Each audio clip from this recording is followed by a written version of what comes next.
everybody. Welcome to Psychedelics Today. Really excited to have Simon Yugler here.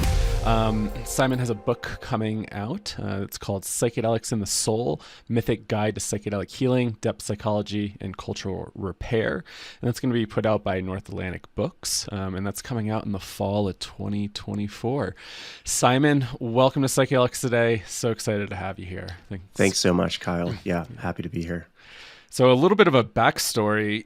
We actually recorded an episode a few weeks ago. We had a bunch of tech hiccups.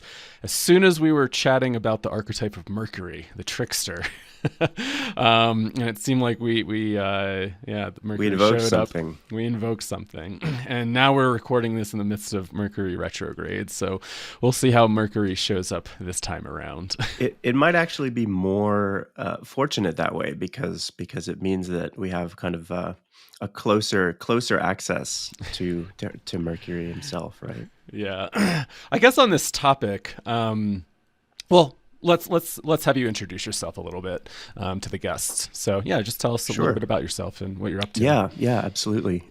So I'm trained as a depth psychotherapist, and really what that means, I mean, depth psychology these days is sort of shorthand for the work of Carl Jung. But that also includes, Joseph Campbell and Clarissa Pinkola Estes and sort of James Hillman, who we both love. Even like Stan Groff has a lot of roots in depth psychology, So it's really, a tradition of psychology that just takes the unconscious as sort of a fact. And specifically in Jungian depth psychology, the collective unconscious is kind of one of the big differentiations. I'm a psychedelic educator, and I work with Intertrek here in Oregon, which is a Oregon state-approved facilitator training for psilocybin. I've taught with Naropa in their psychedelic-assisted therapy certification program. Alma Institute, I was one of the curriculum advisors and a guest educator for them. Subtle Winds, it's a program based out of Eugene, a psilocybin facilitator program here.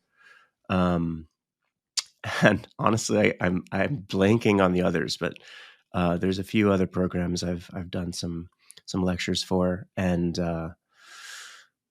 what else? Love to write. Got a book coming out. I have a Substack, and I'm really passionate about kind of this expansion of how many people are stepping into the role of being a guide or a facilitator. And I'm really passionate about kind of really like cultivating that field, really going kind of deeper, because there's a lot of 101 out there. And I think, at least speaking for myself, right, I think a lot of us are ready for the 201, the 301, all the way up to the, as high as we can go. So I'm curious to maybe jump into that topic and hear about some of your perspectives on what is a 101 to you, as you're saying, like most of it's 101. Like what would a 102 or 201 or 301 look like in your mind? Sure. Well, yeah, here in Oregon, we have the Measure 109 framework, which, establishes that basically anyone with a high school degree and kind of a reasonable level of communication skills can train to be a psilocybin facilitator. What that means in practice and on the ground is that a lot of what we're doing as educators here is kind of like, I would call it psychology light, or kind of like diet therapy, in the sense that we're really not trying to train people to be therapists. Like, as you know, Kyle, it's like a 2 to 3 year degree plus like, 3 to 5 years of supervised hours, right? So a 6-month training isn't going to come anywhere near that. But what we are trying to do is kind of establish an understanding of like, what is emotional attunement? What does it mean to be trauma informed? What does a kind of solid intake look like? What are the kind of bare bones of psychedelic facilitation, specifically regarding psilocybin? And then, what are kind of the bare minimum things to do in terms of integration work. So it's really, it's like a skeleton of what the work can look like. And, I always tell the students that I work with, it's like, this is just kind of the bare bones blueprint of what this work can be.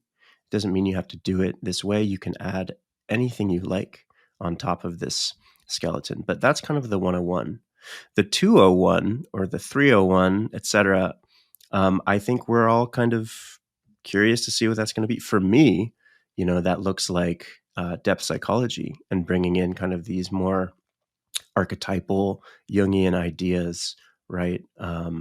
It also looks like kind of bringing the work, I would say, into more of a community context. I'm really passionate about group work, and it's where most of my experience is.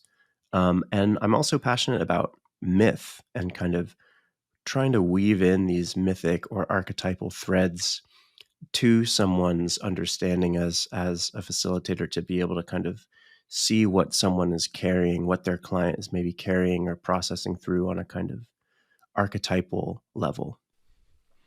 Beautiful. So many different directions I want to go into now. I might want to, I do want to come back to the facilitator training stuff, but maybe since you brought up this concept of depth psychology, and I know this is a big focus of yours and it's a big interest of mine.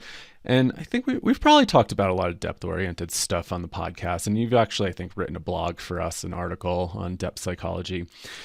You kind of already started describing it, but I wonder if you could, give the listeners maybe a little bit more of an overview of like how depth psychology started to form, some of the theories and ideas around it, and also why do you think this is an important field, or important, maybe theoretical framework for psychedelics? Mm-hmm. Sure. So, I mean, like I said, depth psychology really just refers to any tradition of psychology that takes the unconscious as a kind of motivating or significant factor in our behavior and emotions. So Freud was technically a depth psychologist. He and Jung worked together very closely until Jung sort of presented this notion of the collective unconscious, this sort of vast, amorphous, imaginal storehouse of collective memory that encompasses every myth ever told, that encompasses sort of the sum total of human experience, emotion, instinct, desire, right? And there's kind of this, it kind of like bleeds into, let's call it like a spiritual or transpersonal territory. And that is kind of where Freud had to kind of draw the line. He felt very threatened by that. So he and Jung sort of split, and Freudian psychoanalysis kind of continued with Lacan and kind of all these other psychoanalytic figures. And then Jungian work kind of went down a different road. And I would say today, at least when I talk about depth psychology, it's specifically Jungian depth psychology, which, of course, was established by Carl Jung.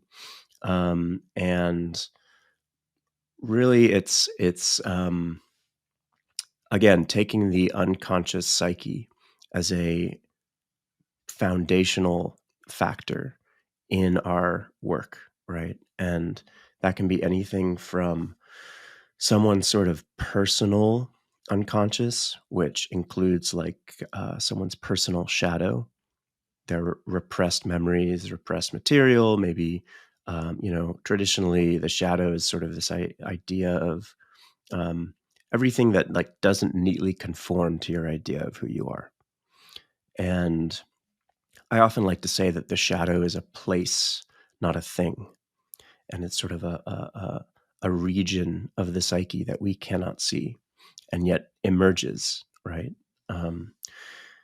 If you go a layer deeper, you touch on the collective unconscious, which, like I said earlier, kind of includes this sum total of human experience and memory. And for me, the reason I really am just continually enamored with depth psychology is that I think we're kind of dealing with an epidemic of isolation and hyper-individualism that is kind of like a terminal individualism, right? We're all kind of in these little siloed boxes and trying to kind of uh, maintain any last vestiges of like true human contact. Sometimes it feels that way. And depth psychology for me is like a really beautiful lens and tradition for bridging the personal to the collective, which basically means it's happened all before. You're struggling, you're suffering, you're dealing with this loss or this heartbreak or whatever it is. Depth psychology helps us understand that it's happened all before and that essentially you're not alone.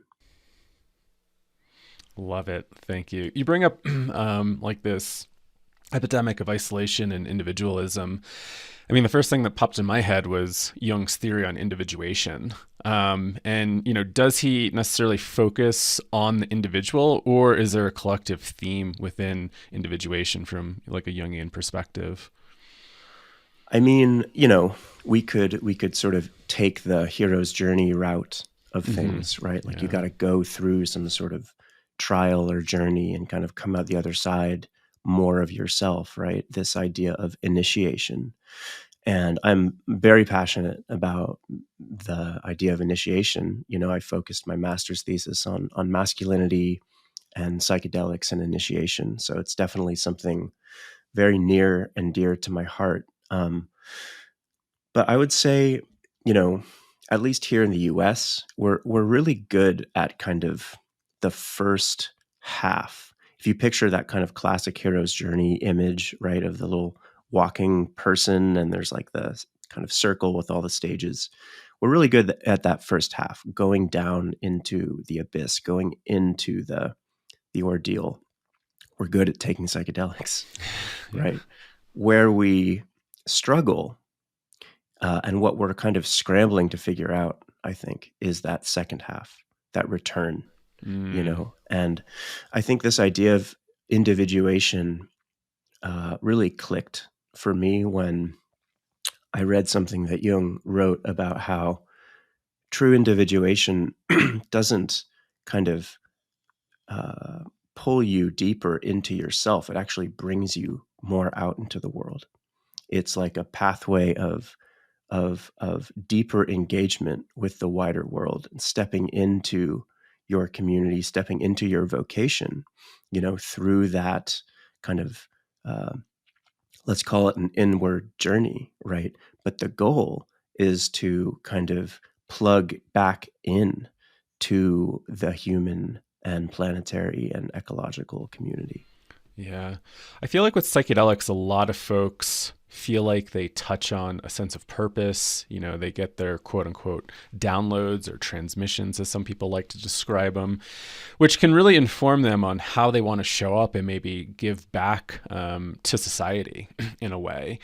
I think that's where like some of the potential for psychedelics can lie, right? It's like, your individual healing, but also the creativity, and then to kind of like step into, what are you going to be offering to the world in a sense?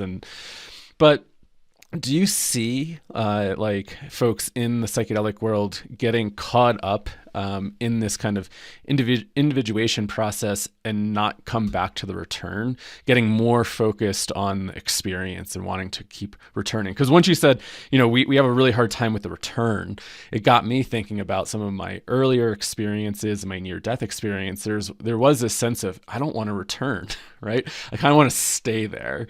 And it's taken me years to grapple with that. And I found myself, I think, doing a lot of maybe spiritual bypassing in those early years. And so, I'm just wondering, you've been around, you've been in so many different communities, and thinking about this concept of the return and bringing something back to the community.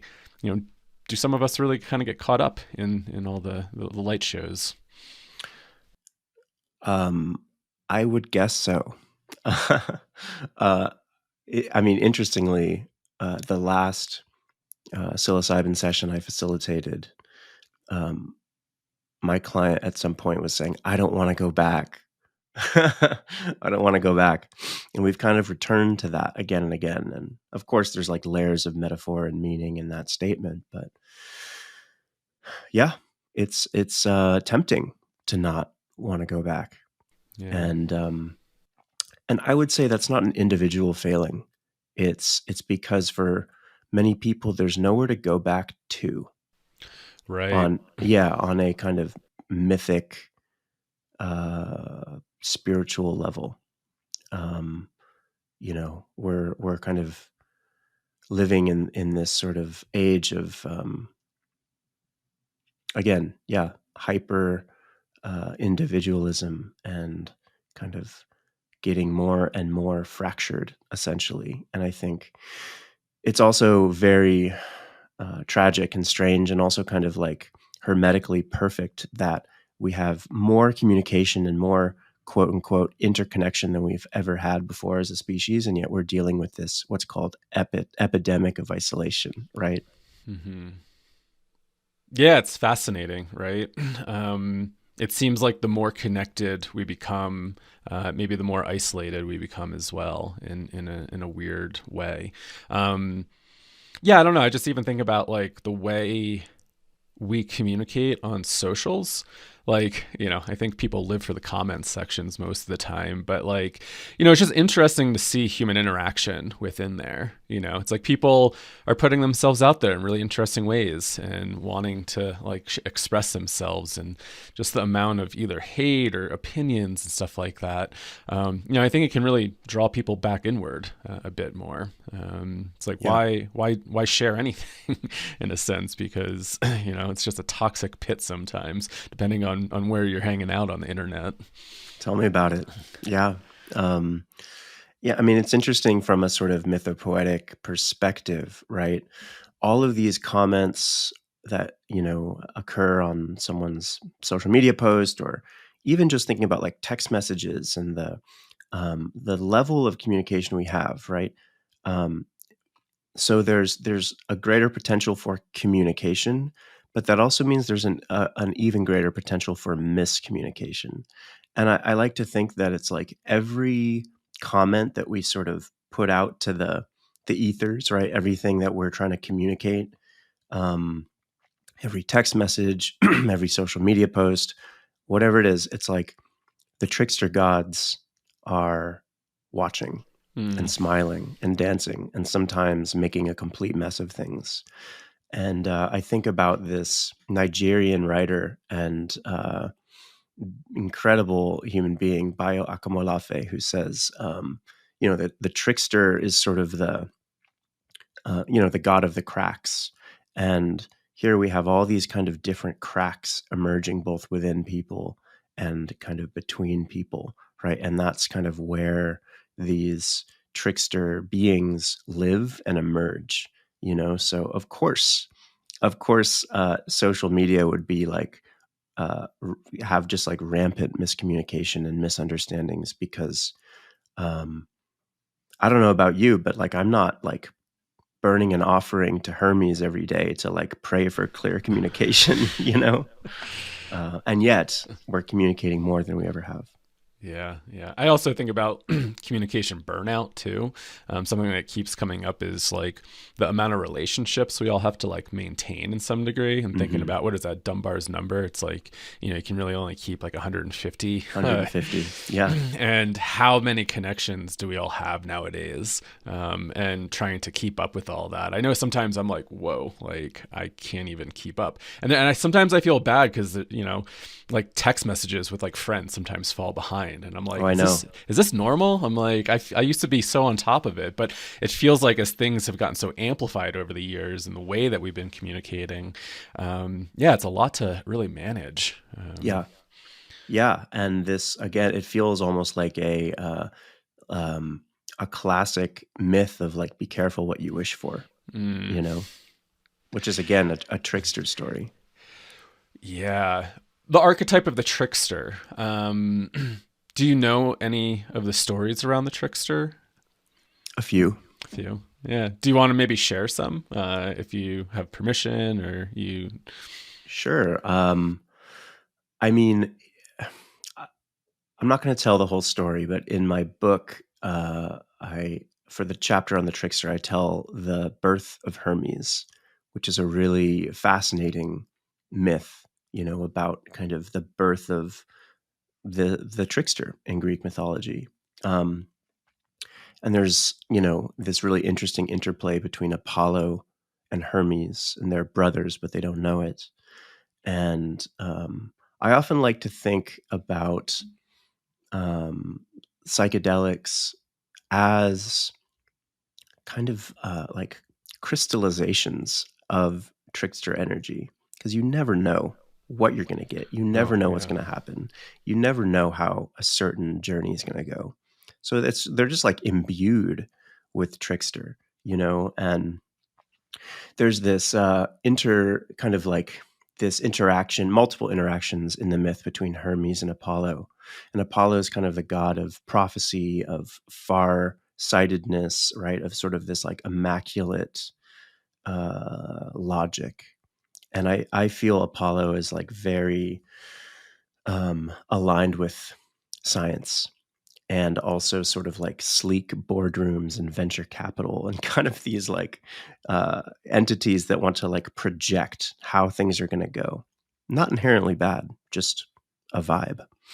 And Hermes is sort of this like, uncontrollable thieving baby who steals Apollo's cattle and just creates this whole mess of things, and kind of makes himself a god, just by proclaiming it. And he and Apollo kind of have this like animosity between them.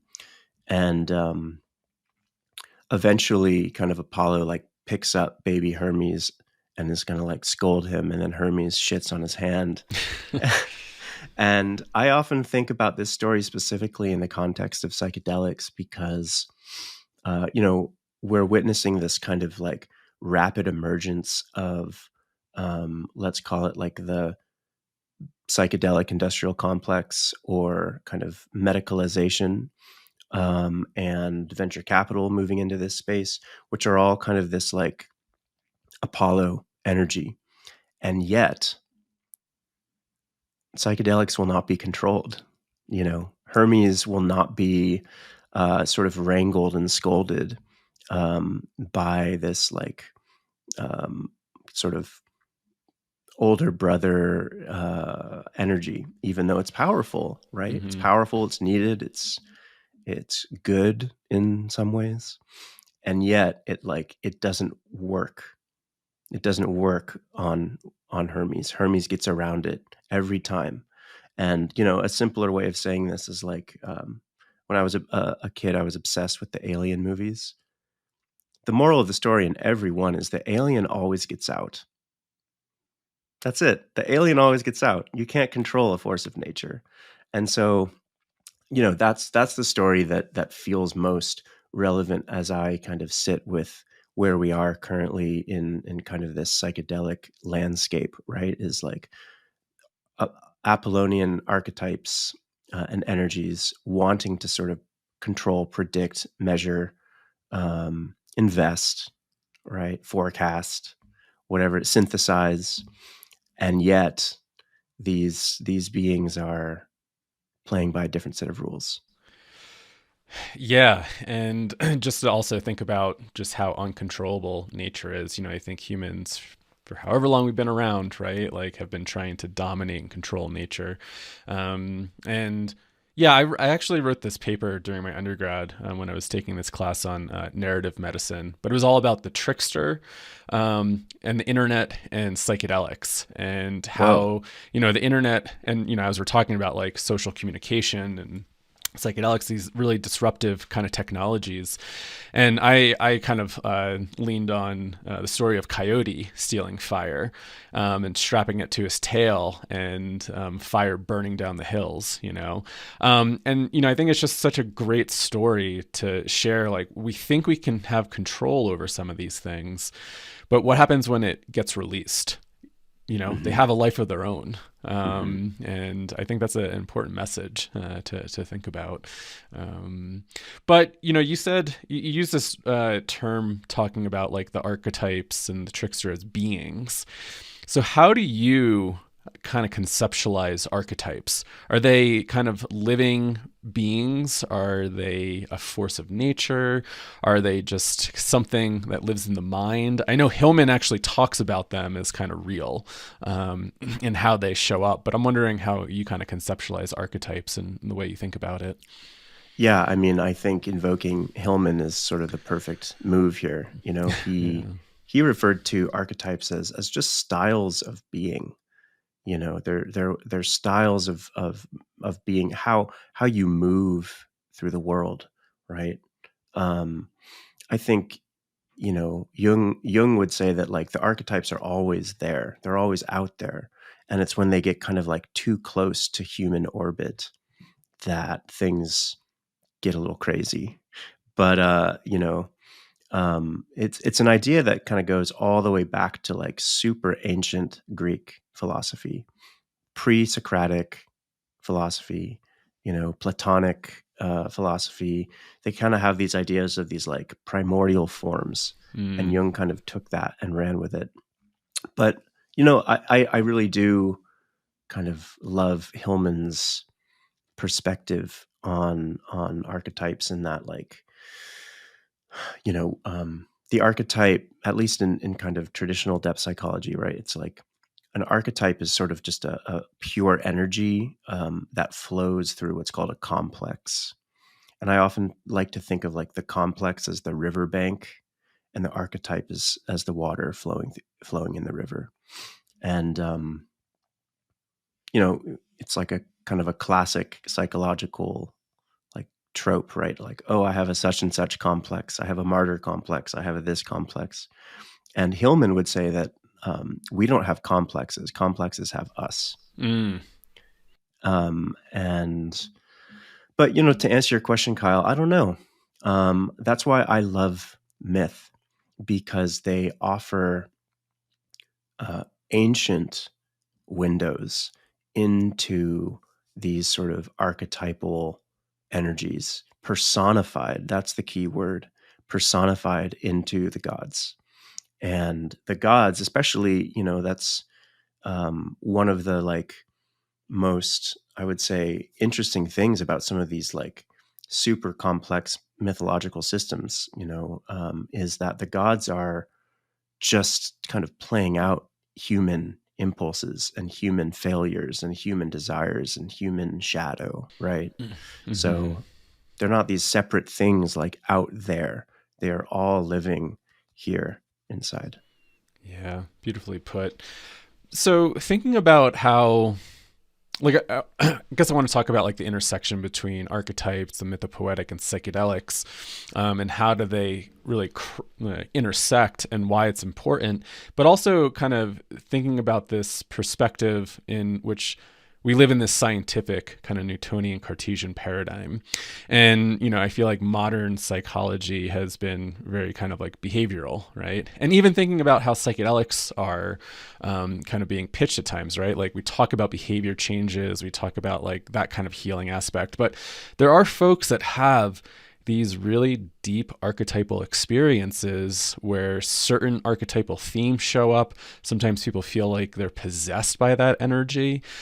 So, like, how do we kind of rationalize some of this stuff? We're talking maybe in a little bit of a mythopoetic, depth-oriented language, but then how does that meet this scientific paradigm? And for those that are very scientifically oriented, they might be thinking like, what is this mumbo jumbo that we're talking about? We're talking about Mercury, and we could probably be talking about astrology and all this stuff, right?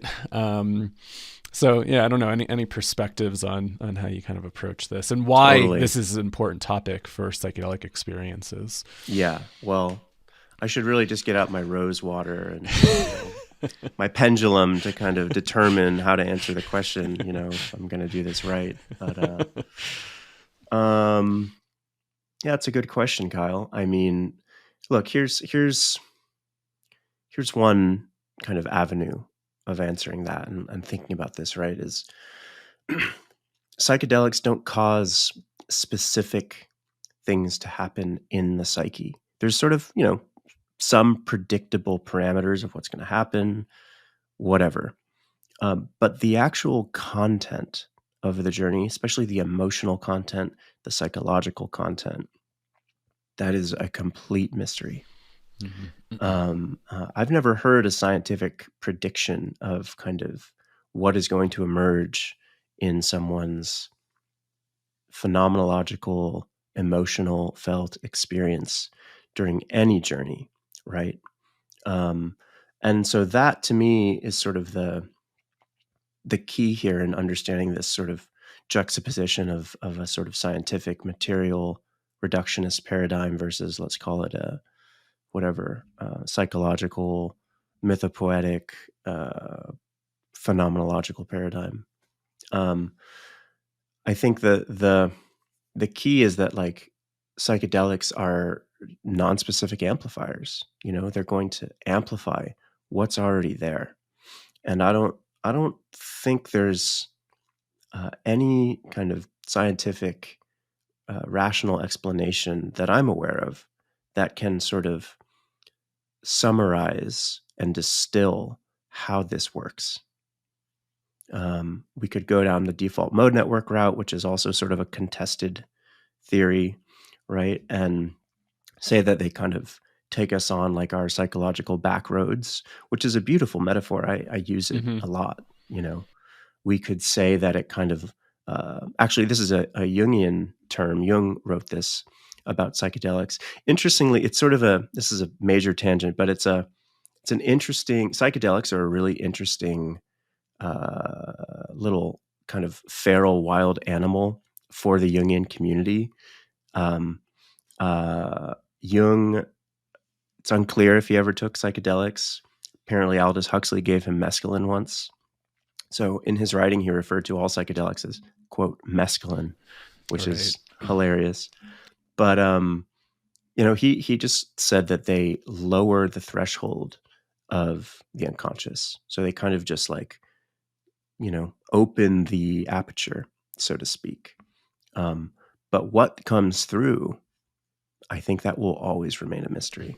Right. Yeah, I think he, in a letter to, I forget the person he wrote it to, something white, where he said psychedelics just, it gives you too much content to work with, in a sense. Or that maybe like what some of his perspectives was, like all this content was there for him naturally, and so to amplify that even more just seemed like it probably wasn't a good idea for him. You know, you brought up this concept of non-specific amplifier. And so when you said, you know, there's, how can we tell like what's going to happen? That got me thinking about obviously Stan Grof. That's kind of a Grofian perspective that, you know, these are non-specific amplifiers. And Grof had some terms saying like, you know, I realized we weren't doing psychopharmacology. You know, we're working with psyche when it comes to LSD. And in a paper that he wrote on archetypal astrology, controversial, but, you know, he said, when we were trying to assess what could come up for somebody, we tried to deliver all these tests and batteries, try to figure out like, you know, how people are going to respond. None of them worked. The one thing that seemed to be the most accurate was looking at their transits and looking at kind of the archetypal nature of what's coming up. And that's obviously, you know, I feel like a little controversial, right? It's like, how do the planets... Better get out the pendulum and figure out when to dose. Yeah. How do the planets and these archetypes have an impact on like our physical reality? But I don't know. It's an interesting thing. And I think about from some of my experiences, I found that mythopoetic, archetypal, and depth-oriented approach helped to provide like a language to navigate it when it was really difficult. And so I wonder if you have any stories that you'd be willing to share around maybe some of your own process. How have you used this framework to maybe navigate your own experiences when these things have showed up? That's a great question. Just going back to the astrological work that Grof did, you know, I know he did a lot of that with Rick Tarnas, and I heard that, you know, all of that work with Tarnas sort of contributed to eventually, you know, Cosmos and Psyche, which is, you know, such a beloved book, right? Such an incredible piece of work, right? So, I haven't myself like kind of measured that, right? Like what is a full moon versus a new moon versus a kind of what's going on in my personal chart. I haven't done that, but I'm super interested in doing that. And if anyone listening wants to, Give you a free reading. give me a little preview of what you do, then I'm all ears. But yeah, in terms of your question of like mythopoetic terrain during an actual psychedelic experience, look, I think it's like, I think the key word that you used, Kyle, is it provides a map. And of course, the map is not the territory. Knowing that you're in the underworld is different than actually experiencing yourself being shredded apart and, this extreme sort of dissolution that happens and that can happen in that sort of place.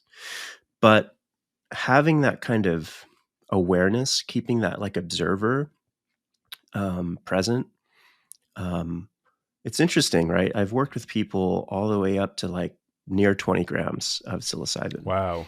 And oftentimes, there is still a little kernel of an observer there, and I think with practice and with, meditation is a real massive aid in this, right? But like maintaining some sort of tether to that observer, even if it's just like a grain of sand, observing this like expansive sea of nothingness or everythingness, right? Maintaining that tether of some sort to the observer state can help us sort of just kind of like in meditation, label and name where we are, right? And so if we're in the underworld, it might be a lot easier of a ride if we're like, okay, this is what's going on. This is where I am. That rather than resisting it, being like, no, but I wanted to go to the unicorn place and like clouds and like that's what should be happening, right? That's like kind of denying what's occurring, right? But like coming back to that sort of ability to just sort of observe and witness and kind of like point and name what it is, I think can really help us navigate those difficult parts of the map, right? And I think real confusion arises when part of the psyche kind of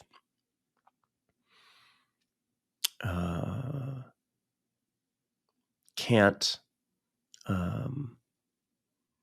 figure out where it is. And sometimes that's part of it, right? That's like part of the experience. But then again, noticing that you can't figure out where you are. It's like, oh, I'm in nothing world. I'm in like ontological crumbling land. Different, when you're there, but just being able to sort of name where you are can kind of bring a sort of context to how to navigate that experience. Yeah, thanks for sharing that.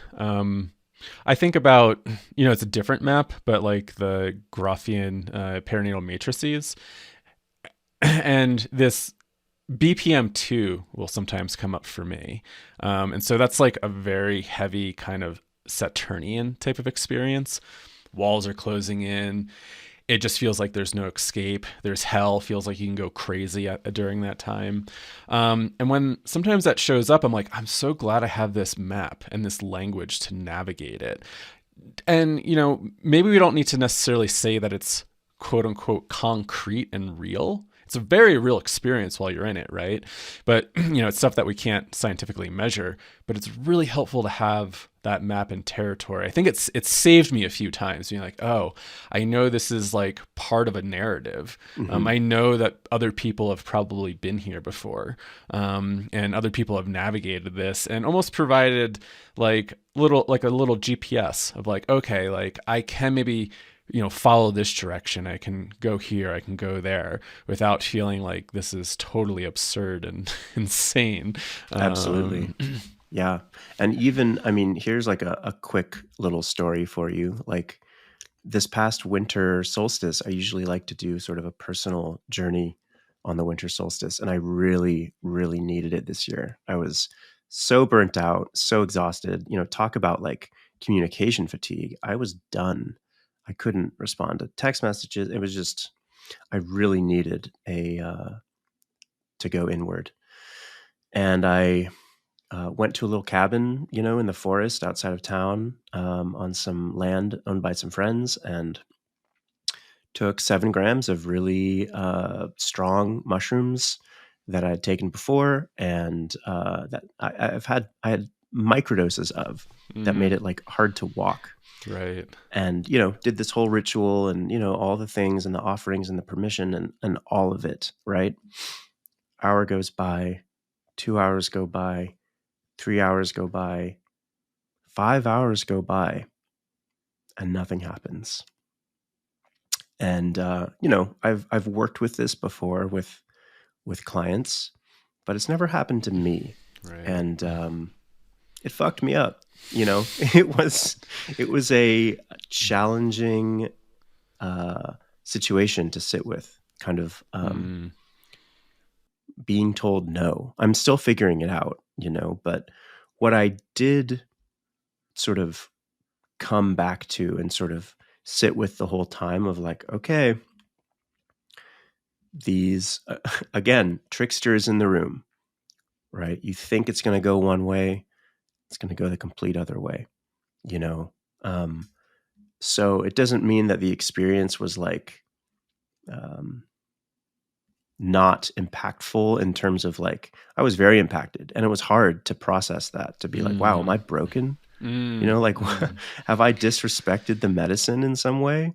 But, and I don't, I'm still wrestling with that experience. It's never happened to me before.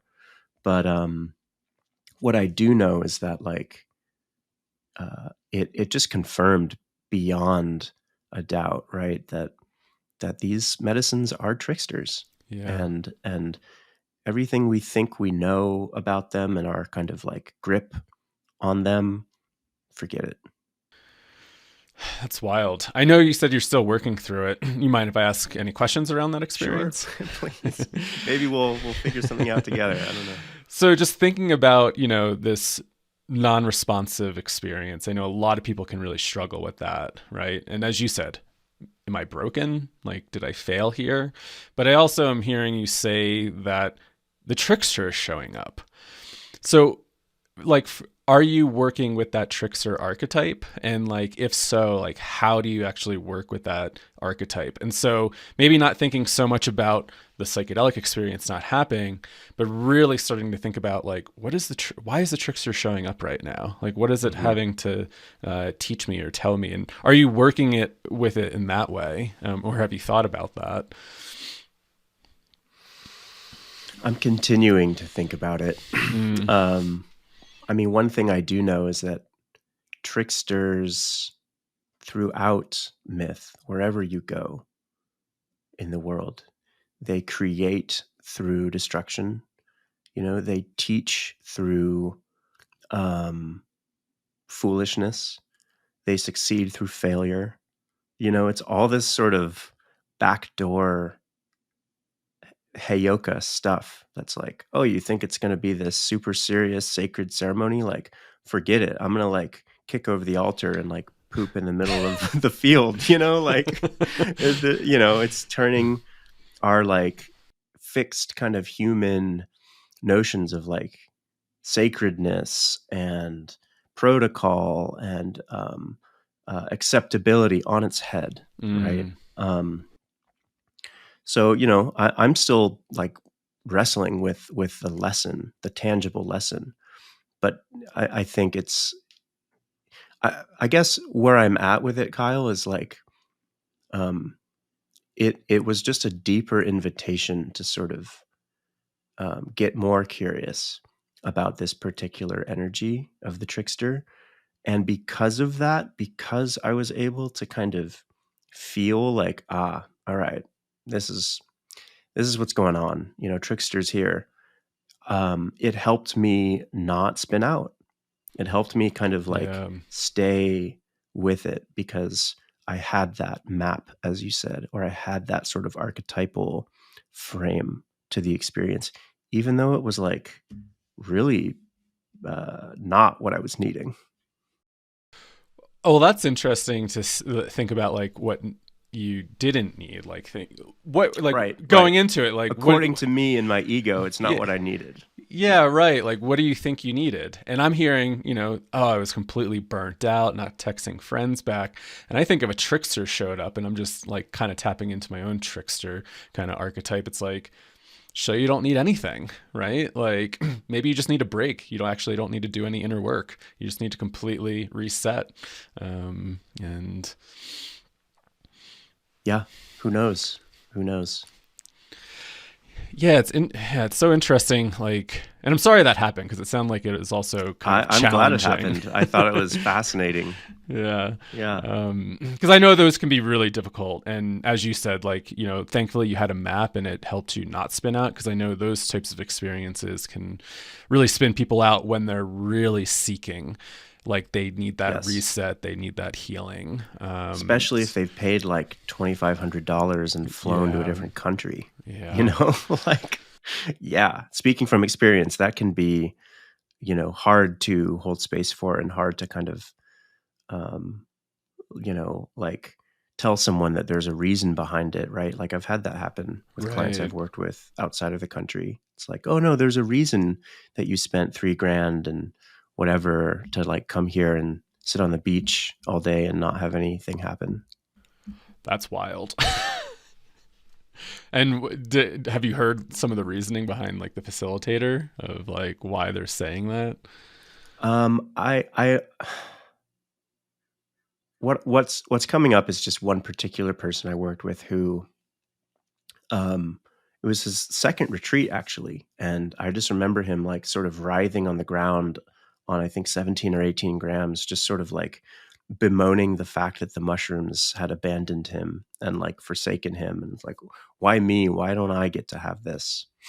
And like to me, I'm like, oh, he's like clearly tripping, but he didn't think he had an experience.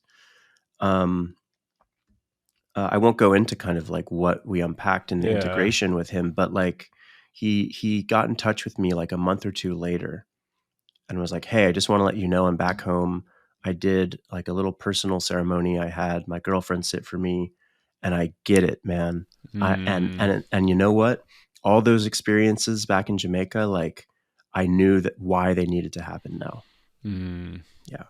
I mean, the only reason why I asked that too is because what happens when we take the map as the territory? And I remember somebody shared this story around somebody going through a really difficult psychedelic trip, and the person doing integration pulled out some of Groff's work and said, "Oh, this was your birth experience," right? And so, like, just being very like concrete with like, here's the map, and this is your experience, prescriptive, yeah. And like, as facilitators or integration practitioners, like, how do we use this map, but also not be prescriptive about it, and like have a little bit more curiosity, because that could be also really kind of damaging to folks, right? Where we come in, we have like this maybe set map and agenda thinking we know. But again, it's like the trickster. We don't know, right? It's like, how do we help people make some of their own meaning out of their experiences? Mm-hmm. Yeah. No psychedelic facilitator, therapist, or integration coach worth their salt will dictate the meaning of someone else's experience. Hard stop, and I think, yeah, like the map is useful, but it is not the territory. And to me, like the way that I like to work with people is always sort of like floating things as if, you know, in fact, you could make a case that depth psychology is all about the as if it were ... This is that as if it were, so it's like it's all metaphor. And if that metaphor doesn't vibe with someone, something else will. Right. Yeah. And if we're doing it well, at least, the way that I work and the way that I teach the people I work with and my students, right? It's to let the client's experience and psyche speak for itself. And then once that is sort of out there, you get their own associations with a particular image or experience or story. Once you have their unique association, then you can go into this sort of mythic territory or archetypal territory or Graphian territory, right? But you got to start with what's resonant for them. Yeah, I think that's so important. How would you do that? Would you ask them, obviously what their experience was like, and then hear certain themes and go a little bit deeper into that? For sure. Yeah.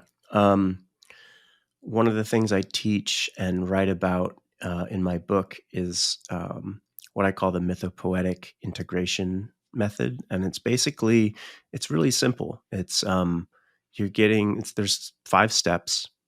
The first is mythos or story. So you just get the story of what happened. This is what happened. I took this many grams or this many micrograms or whatever. This is what unfolded. This is where I'm at now. Once you get that story down, then you want to kind of get into the feeling, or what I call the pathos. What is the emotional charge of the thing? Is it grief? Is it excitement? Is it something totally different? So you want to get a story and then the feeling tone kind of wrapped around that. Basic elements of sort of holding space, attunement, being with people, right? Then we shift into more kind of archetypal depth psychological terrain. And I go for those individual associations with a particular image is usually the way I like to work, but it doesn't have to be a clear image. It can be a felt sense, right? But the classic association is what comes to mind when I say the word dog, and you get those personal associations, which are rooted in that person's personal unconscious. Then once we get those associations, the 4th step is what's called amplification, which is sort of a classic Jungian move in depth psychology, is to sort of amplify or expand those images, those associations, kind of filling them out with an understanding or a knowledge of myth or history or culture, right? Myth is kind of the foundation to that work, right? And so dog, let's just go with that. I don't know. There's a 3-headed dog that guards the door to the underworld named Cerberus in Greek mythology. There's Anubis, which is the guide into the underworld and the one who weighs the scales, right? There's the wolf, there's coyote, right? There's so much just in that image of a dog. And then the last step is really kind of from Hillman, this idea of personification, right? Who is the dog in you? What is that? How does that dog live in your psyche? Or wolf, maybe there's a wolf in you that really needs to go to the woods for a couple days, right? Maybe there's a wolf in you that actually really wants to be, I don't know, more physically active and running, right? So it's putting that archetypal energy and grounding that into your life. And that's where these behavior changes come in. Right. But that's how I work, basically. Yeah, super interesting. There's 2 things that kind of popped up for me. One is, when I was doing this narrative therapy class, Michael White, maybe, I forget the authors of some of these folks. It's been so long, but they mentioned that the human psyche and human mind really thinks in metaphor and narrative and story. And so I guess they're probably two separate questions, but maybe they're weaved together. Is why do you think like narrative and story and metaphor really resonate with the psyche? And then on the back of that is, how do we even define psyche? Like, what is psyche? How is psyche even engaging with this material? Yeah, two really great questions. I mean, Hillman would say that psyche is image and that they are one and the same, which is a pretty far out concept. And it's kind of like the the water that we're all swimming in is psyche. But to answer your question around why story, Terence McKenna once said that the world is made of language. And I agree, but I would take it a step further and say that the world is made of stories. And I think stories are so resonant with us because they are humankind's earliest form of creative expression and kind of what enabled us as a species to become what we are. So I was just reading a book called The Origins of Creativity, and it's written by this evolutionary biologist, and he's talking about how kind of the campfire, basically having meat and then a fire, was the prerequisite for people kind of coming together at nighttime. And then what do? They tell stories. It's like the natural thing for an animal that has language, right, is to kind of recount events of the day and to sort of share about experience. And eventually kind of these stories, these little basic, ways of connecting people, because then that's a community, that's a tribe right there. Then those stories kind of grow roots and grow into the landscape and grow into the people and become myths, and, through that kind of mythic land-based, let's say, totemic identity, we sprout these sort of dreamtime mythologies, as they're called in Australia, right? Like the story of the people and the place. And so I would say there's no human culture without its stories. There's no human culture that is kind of we can't exist without stories. And they are, I would say, probably the most powerful animating force, in the world on a collective level. Yeah.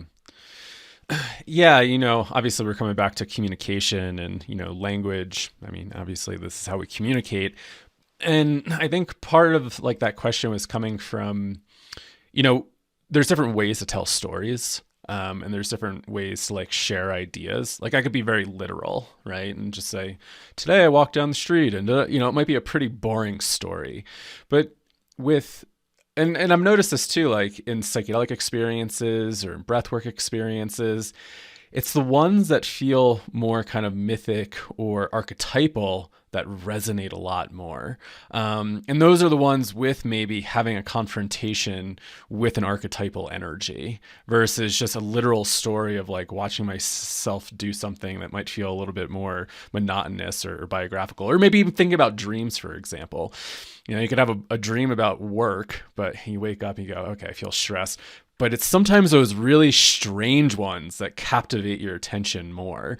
And I just think about this from the integration perspective of like, sometimes people come back with just such beautiful experiences and stories. From our rational mind, we go, oh, that snake or that serpent in your ayahuasca experience, like you're saying it's real, but is it just like, a figment of your imagination, right? And it's like the serpent becomes so real and energized that people feel like there's a deep connection there. And it just makes me wonder, like, yeah, are these kind of real energies or entities coming in, interacting with psyche, or are they just like really interesting figments of our imagination that seem to capture our attention a little bit more and say, hey, listen, we need something really intense to grab your attention? Can they be both? I think so. Yeah. Yeah. I don't think we Yeah. need an answer here, but Yeah. I mean, it's an interesting question in the sense that it like almost kind of takes us to a, I would say, at the risk of sounding like completely far out and ungrounded, like quantum level of discernment, in terms of these spaces between um, what we consider reality, right? I mean, this is science, right?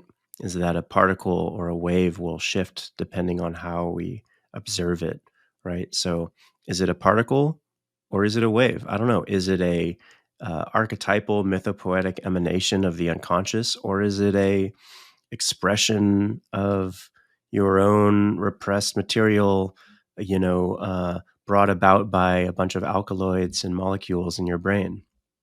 I don't, it's both. yeah. And yeah, I mean, I think what is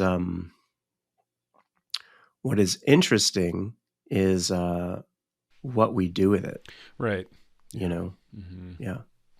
Yeah, and I think like that's where I was trying to get at too. It's like, what do we do with some of these stories, myths, archetypes when they do show up? I think that's sometimes the most challenging thing. Like I think back to my first psychedelic experience where there's an entity type of thing there. And I tried to grapple with that so much of going like, was this real? Was I in a real place? Like, what is this thing? Right. And it gave me like, I mean, obviously reliving that for me really helped me to process my near death experience. But there was something archetypal there. It was the trickster archetype. And, sometimes the way that I have thought about it was, this was something I needed to help kind of heal from that like really traumatic accident. But the trickster was showing up and it was like, hey, look at this little thing over here. You think you know. And to some degree, working with that trickster energy has been so healing. And I think if we took more of a reductionist approach to it, like I think it probably would have lacked all meaning and maybe a little bit more confused. And so I think for me during that integration process, it was more about how do I explain this to how is this actually impacting my life? Because the rational part of my mind wanted to figure out what was actually going on there. But I think the deeper part is how did it really impact you? And how has it shifted perspectives? How has it shifted parts of your life?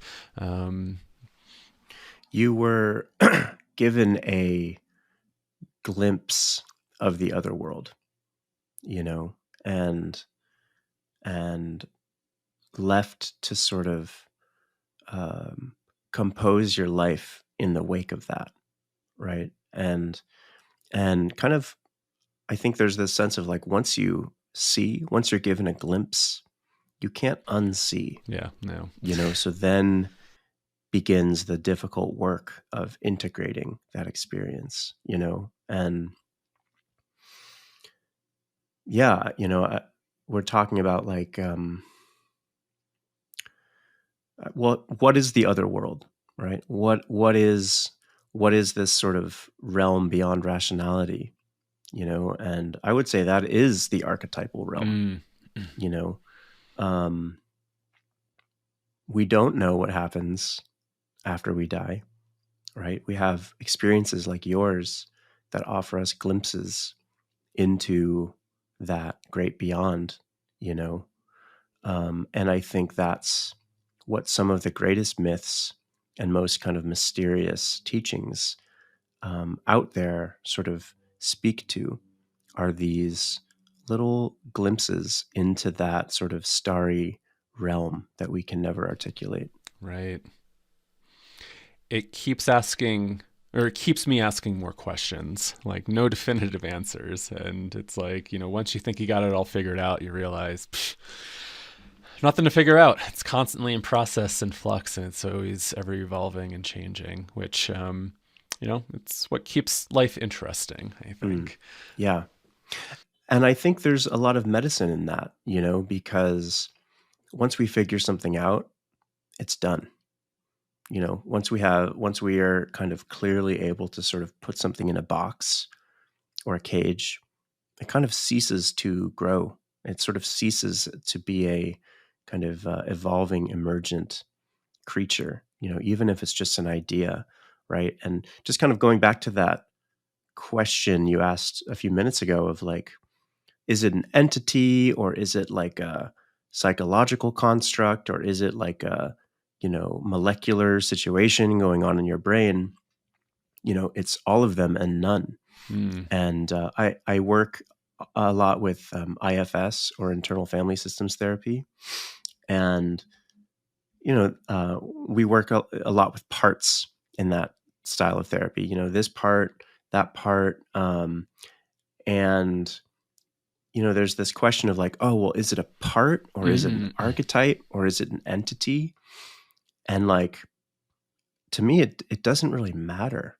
It's like, what is your relationship with that presence? What is your relationship with that emanation of psyche?